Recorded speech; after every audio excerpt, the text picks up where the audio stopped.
ஏனெனில் விண்ணரசு அவர்களுக்குரியது. துயருவோர் பேறு பெற்றோர், ஏனெனில் அவர்கள் ஆறுதல் பெறுவர். பணிபுரிவோர் பேறு பெற்றோர், ஏனெனில் அவர்கள் நாட்டை உரிமை சொத்தாக்கிக் கொள்வர். நீதி நிலைநாட்டும் வேட்கை கொண்டோர் பேறு பெற்றோர், ஏனெனில் அவர்கள் நிறைவு பெறுவர். அமைதி ஏற்படுத்துவோர் பேறு பெற்றோர், ஏனெனில் அவர்கள் கடவுளை காண்பர்.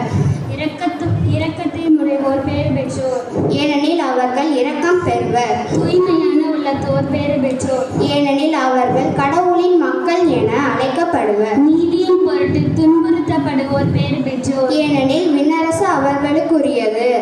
என் பொருட்டு மக்கள் உங்களுக்கு துன்புறுத்தி உங்களை பற்றி இல்லாதவை பொல்லாதவை எல்லாம் சொல்லும் பொழுது நீங்கள் பேறு பெற்றவர்களே. மகிழ்ச்சியோடு பேருவகை கொள்ளுங்கள். ஆமீன். நன்றி. இந்த பள்ளியினுடைய தலைமை சகோதரி, அருள் சகோதரிகள், இன்னும் ஆசிரியர் பெருமக்கள், அலுவலக பணியாளர்கள், அன்பு குழந்தைகள் அனைவருக்கும் மீண்டுமாக எனது வாழ்த்துக்களையும் பாராட்டுக்களையும் தெரியப்படுத்திக் கொள்கிறேன். முதல்ல உங்கள் எல்லாரையும் பாராட்டணும். ஏனென்றால் இந்த பள்ளிக்கென்று ஒரு தனி சிறப்பு இருக்கிறது, உங்களுக்கு தெரியும். அதனால தான் இத்தனை பேர் இங்கே வந்திருக்கீங்க. என்னை கடவுள் கொடுத்திருக்கின்ற ஒரு நல்ல ஒரு அரிய ஒரு வாய்ப்பை பயன்படுத்தி கொள்ளுங்கள். அதைத்தான் நான் சொல்றேன். வேற ஒன்று நான் அதிகமாக சொல்ல ஆசைப்படல. நான் கொஞ்ச நாளைக்கு முன்னாடி ஞாயிற்றுக்கிழமை பசுபதி பாளையத்தில் பார்த்தீங்க அப்படின்னா ஒவ்வொரு ஞாயிற்றுக்கிழமையும் குழந்தைகளுக்கெல்லாம் குட்டீஸுகளுக்கெல்லாம் ஒரு 3/4 மணி நேரம் இந்த மாதிரி ஆட்டம் பாட்டம் செலிப்ரேஷன் ப்ரேயர்ஸ் அதெல்லாம் இருக்கும் மாஸ் முடிச்சுட்டு. அப்போ நான் ஒரு தடவை ஞாயிற்றுக்கிழமை பூசை முடிச்சுட்டு வெளியே வந்தேன். ஒரு பாப்பா வெளியே, ஏன்னா இந்த ஸ்கூலில் படிக்கதான்னு தெரியல, எனக்கு யாவும் இல்லை. அந்த குட்டி வெளியே வந்து ஃபாதர் அப்படின்னு, என்னப்பா ஒவ்வொரு சண்டேவும் எங்களுக்கு மாத்திரம் ஸ்நாக்ஸ் தரீங்க, சந்தோஷம் தானே, எங்கள் அம்மா அப்பாவுக்கு தர மாட்டீங்களா அப்படின்னு. குட்டி உங்களுக்கு கொடுக்குறதே ஒரு பெரிய இது கிஃப்டாக கொடுக்குறாங்க, டொனேஷன் பண்ணுறாங்க. அம்மா அப்பா எல்லாருக்கும் கொடுக்கணும்னா ரொம்ப கஷ்டமாச்சு. எவ்ரி சண்டே அதுவும் எல்லாருக்கும் அம்மா அப்பாவுக்கு பேரண்ட்ஸுக்கெல்லாம் நான் வந்து ஸ்நாக்ஸ் கொடுக்கறது ரொம்ப கஷ்டமாச்சு அப்படின்னு. அப்போ அந்த பாப்பா சொல்லிச்சு, ஃபாதர் நான் இன்னையிலிருந்து ஒரு உண்டியல் சேமிக்க போகிறேன். எனக்குன்னு ஸ்நாக்ஸுக்கு காசு கொடுப்பாங்க, நிறைய காசு கிடைக்கும், அதெல்லாம் சேர்த்து வச்சு தரேன். ஒரு சண்டே மட்டும் எங்கள் அம்மா பேரண்ட்ஸ் எல்லாத்துக்கும் எங்களுக்கு சேர்த்து ஸ்நாக்ஸ் கொடுங்க. ஆச்சரியம். அது சின்ன பொண்ணு, I don't know, maybe 6th standard படிக்கலாம், 5th படிக்கலாம், பேர் இன்னைக்கு அவங்க மறந்துட்டேன்.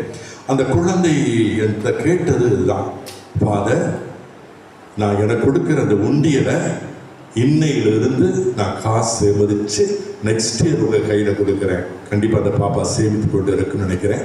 எல்லாருக்கும் கொடுங்க ஃபாதர், ஒரே ஒரு சண்டே கொடுங்க. அதை பார்த்து நிறைய பேர் கொடுப்பாங்களே, நிறைய குட்டீஸ்லாம் கொடுப்பாங்க நிறைய பேர். ஆம் குழந்தைகளே, இந்த ஒரு ஞானம் அந்த குழந்தைக்குள்ளே எங்கிருந்து வருது அப்படின்னா இந்த மாதிரி மறைக்கல்வி, அதே மாதிரி நீங்கள் படிக்கின்ற நன்னெறி, இதில் இருந்து தான் நீங்கள் படிக்கிறீங்க. இல்லைன்னா உங்களுக்கு நிறைய காரியங்களை இன்னைக்கு வந்து சொல்ல முடியாது. நீங்களாகவே நான் முன்னாடி ஒரு தடவை சொல்லியிருக்கேன், ஒரு குழந்தை ஓடி போய் அம்மாட்ட சொல்லுது, முன்னாடி சொல்லியிருக்கீங்க ஞாபகம் இருக்காது இல்லை, அம்மா இன்னைக்கு கடவுளை பார்த்தேன் அப்படின்னு.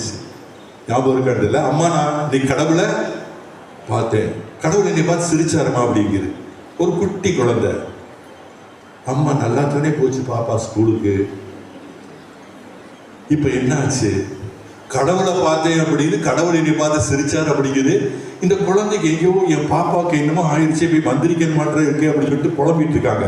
என்ன கண்ணு, என்ன ஆச்சு, எங்க போன, நீ ஸ்கூலுக்கு தானே போன, நீ எப்ப கடவுளை பார்த்த, கடவுள் உன்னை பார்த்து சிரிச்சார் அப்படிங்கும்போது அந்த குழந்தை என்ன சொல்லிச்சு உங்களுக்கு தெரியுமா தெரியல, ஞாபகம் இருக்கான்ல, அம்மா நான் ஸ்கூலுக்கு போற வழி ஒரு பார்க் இருக்கு இல்லையா, அந்த பார்க்கில் ஒரு பாட்டி இருந்தாங்கம்மா, அந்த பாட்டி என்னை பார்த்தாங்கம்மா, பாட்டி சாப்பிடலம்மா, என்கிட்ட இந்த டிஃபன் பாக்ஸ்லேருந்து கொஞ்சம் சாப்பாடு எடுத்து பாட்டிக்கு கொடுத்தேன், பாட்டி எனக்கு ஒரு வாய் ஊட்டி விட்டாங்க, பாட்டிக்கு நான் ஒரு வாய் ஊட்டி விட்டேன், அந்த பாட்டி என்னை பார்த்து சிரிச்சாங்கம்மா.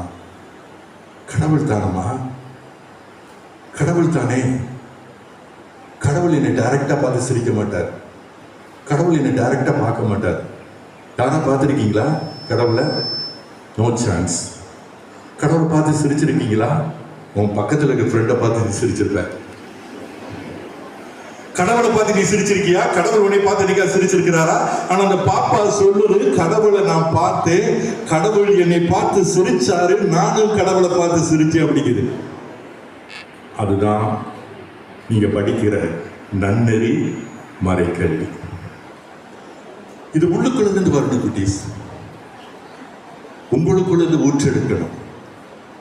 இதெல்லாம் திணிக்க கூடாது. மறைக்கல்வியில் அல்லது வந்து நன்னெறி இதெல்லாம் வந்து ஃபோர்ஸ் பண்ணி திரிச்சு நீ மார்க் வாங்குறத விட இந்த மறைக்கல்வி நன்னெறிங்கிறது it should come from you, உங்களோட ஹார்ட்ல இருந்து வரணும், அப்படி பொங்கி எழுந்து வரணும்.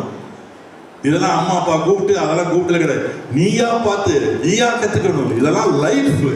ஏன்னா மீண்டுமாக இந்த வாழ்க்கை உனக்கு கிடைக்கவே கிடைக்க, அடிக்கடி சொல்லிட்டே இருப்பேன், இந்த ஸ்கூல் லைஃப் உனக்கு மீண்டும் கிடைக்க, நீ தலைகளாலும் சரி என்ன பண்ணாலும் சரி இந்த லைஃப் உனக்கு கிடைக்காது. அழகான அற்புதமான ஒரு வாழ்க்கையை கொடுத்து மறை கல்வி என்பதை கற்றுக்கொண்டு ஏசு யார், கடவுள் யார், உன்னோட யார் இருக்கா, என்ன ஏதுங்கிறத படிப்பதுதான் மறைக்கல்வி.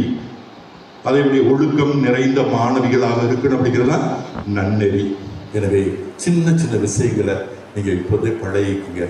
கண்டிப்பா நீங்க வந்து ஒரு நாள் அடிக்கடி சொல்லல, நாளைக்கு ஒரு நாளைக்கு இந்த இடத்துல நீயே வந்து சீஃப் கெஸ்டா வந்து ப்ரோக்ராம் இப்ப ஓல்டு ஸ்டூடெண்ட் கிடையாது, கம்பீரமா இந்த பள்ளிக்கு பெருமை சேர்த்த அல்லது பள்ளி எனக்கு பெருமை சேர்த்த இந்த ஸ்டேஜ்ல நான் நின்றிருக்கேன், ஆடி இருக்கேன், பாடி இருக்கிறேன், பேசி இருக்கிறேன், இன்னைக்கு நான் தலைமை இடத்திற்கு வந்திருக்கிறேன் சொல்லி நாளைக்கு நீங்க வரும்பொழுது தலை நிமிர்ந்து உன்னை அத்தனை ஆயிரக்கணக்கான மாணவிகள் எழுந்து நின்று வரவேற்பார்கள்.